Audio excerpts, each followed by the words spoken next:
I've always said to you guys, a lot of my training is based on shit that I've done that I've made a mistake with. So put it this way, I've made a lot of mistakes, so I'll never run out of content. Over the past, when I was calling back leads, I assumed that everybody is ready to go, and that's a stupid observation.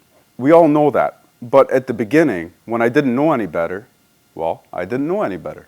We all now sit in this room and we're like, a lead comes in, do we get excited? Do we drop the ball? Do we drop our kids and be like, a lead coming in? No, we don't. There was a point where I did that, where I said, okay, you know what? Here's a lead. I got to put everything that I'm doing at this very moment on hold to call it back because this is money in the bank. That was ignorance on my part, and simply because I didn't know better.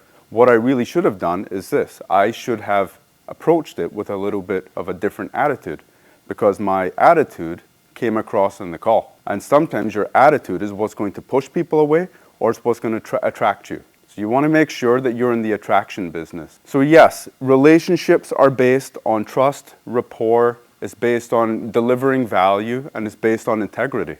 Do what you say you're going to do, irrespective of their response. Remind them when you're following up, hey, I had a note in my calendar for us to touch base, and I'm not sure where you guys are at with things, if anything has changed. How about the fall? Is that still the time of year that you're planning on doing something? And if not, then let me adjust accordingly. Oh no, we've pushed it off to maybe the spring. No problem. I'll make a note to follow up with you in the new year. You push them off, and that's a very easy thing for that client to say, okay, no problem. But that's when you pepper in the question. Can I ask though, what was it that changed? Was it the market? Was it the rates? Is it something personally? Just let me know just so I can follow up with you accordingly. And they'll tell you.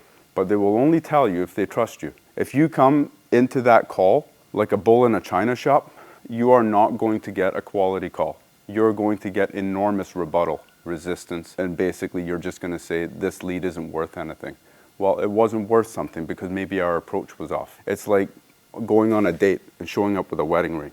You don't want to do that. A discovery meeting is like a first date. So you want to make sure that you actually approach it with that type of mentality. Okay, so that's good. Relationships will trump leads, no question.